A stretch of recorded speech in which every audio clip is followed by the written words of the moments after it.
Adobe Illustrator Classroom in a Book 2014 release, Chapter 3, Part B.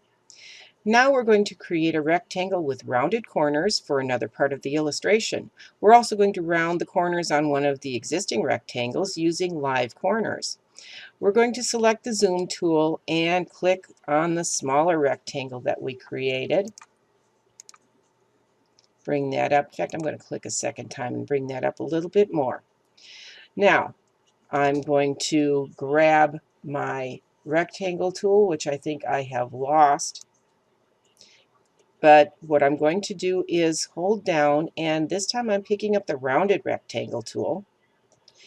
And I'm going to click, let me move the dialog box. I'm going to cancel that because I don't want the dialog box. I'm just going to click below the rounded rectangle, the previous rectangle, and I'm going to click and drag down and to the right until I've got a width, let's not turn that, until I've got a width that's about a ½ inch wide and about 0.2 inches tall, which is okay. And I'm going to have to delete that and start over again. Okay, one more time. Click down and drag, and I want about a ½ inch wide, just under 0.45, close enough, and a height of 0.2, a little bit taller, a little bit taller, a little bit taller, close enough. Now, before you release the mouse button, keep that mouse button down and hit your down arrow. And look, live corners, we can change the corner radius. So we are going to edit this in a little bit, but you can see by up and down arrows, you can affect how the radius comes out. Now, I'm going to release the mouse button, and I'm going to select the fill color up in the control panel, and I'm going to recolor this with the yellow swatch that is, let's see, C20 M0 Y100. There it is. So that's another color here. And again, hit your escape key to exit out of the swatches panel. Now, with the rounded rectangle still selected, that's the one we just did, change the upper left corner radius in using your transform palette. We're going to change that to 0.05 by typing that value into the corner radius on the transform panel. 0.05. Now, if you don't have your link selected, if I link everything and it didn't change anything, I'm going to have to do the 0.05 again. Whoa, I lost my, I hit the wrong thing. There we go. So I've got 0.05. I think I have to go through because I did it wrong. I'm going to do a 0.05 in all the corners, and now I hit the tab button, and now it's working. Great. Okay, so I've changed the other two radiuses to 0.05. That's exactly what I wanted to have happen. So the link should be on by default, but we can actually change them separately like I just did. Now we're going to use the Smart Guides to align the rounded rectangle to the smaller rectangle. So what I'm going to do, I'm going to zoom in a little bit more so you can see what's going on with this. And I am going to pick up the selection tool, and I'm going to click, I didn't want to do that. Well, I'll work with this for now, and then I'll put that panel back. Select the selection tool and cancel. I don't want the move tool.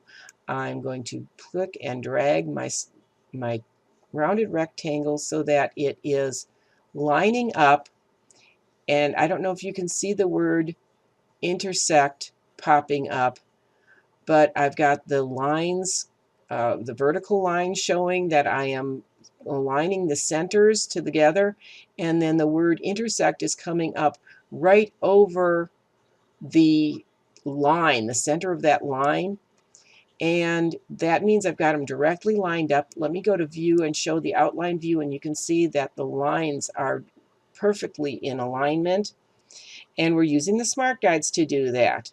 So you get that word intersect, and you get the smart guide that shows the centers are aligned. Let me go back, change my view back to preview mode. So we've still got that rounded rectangle selection selected, and I'm going to click and drag the right middle bounding point to the right. Now, as I click drag over that, I'm going to get a double-headed arrow that's going to show that I can make a change.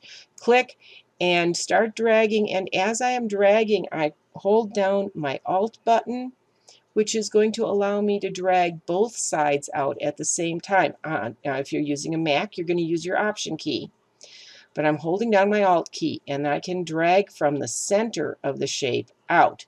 I want that width to be 0.5 inches, so I can control that, 0.52, 0.51, 0.5, and then release.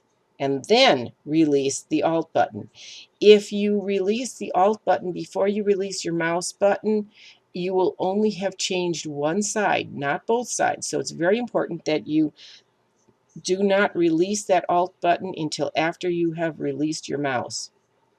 We can edit the corners of the live shape simply by using the selection tool to select this time we're going to do the large rectangle beneath the other two shapes. We're going to click on that. Now, the shape has 4 little corner widgets that come. Oh, sorry about that. Let me go back. I lost. There we go. And let me double click in. Oh, dear. Let's hit my zoom key here and come up and zoom in, zoom in, zoom in, zoom in. There we go. Selection tool selected again. And you can see I have these little dots inside the corner. Those are my corner widgets. If I select with my direct selection tool, let me move my transform palette out of the way. I'm going to select those upper 2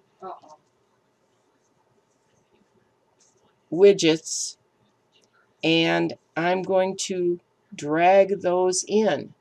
If I have both of these selected, I can click and drag these in. And I can drag until I hit a red line which is going to say I can't drag any farther. Now I'm going to revert these back, but I wanted to show you, you can click and drag, and because I have used the direct selection tool to select those corners, I can drag them wherever I want them. Now I can further edit these by clicking on a corner widget, which is going to, double clicking, sorry, on the corner widget, which is going to give me the corners dialog box, a lot like what's here in my transform palette. In the corner dialog box here, I'm going to change this to a 0.15 inch. I'm pretty close on that. I'm on 0.17, 15 inch. And I'm going to say OK. Now you can edit the corner type and the radius. It has another option in it called rounding, which is here. And rounding can be either an absolute versus a relative. Absolute is going to give you the rounding exactly for the radius value. Relative makes the radius value based on the angle of the corner points. So we're just going to say OK to this. And let's see.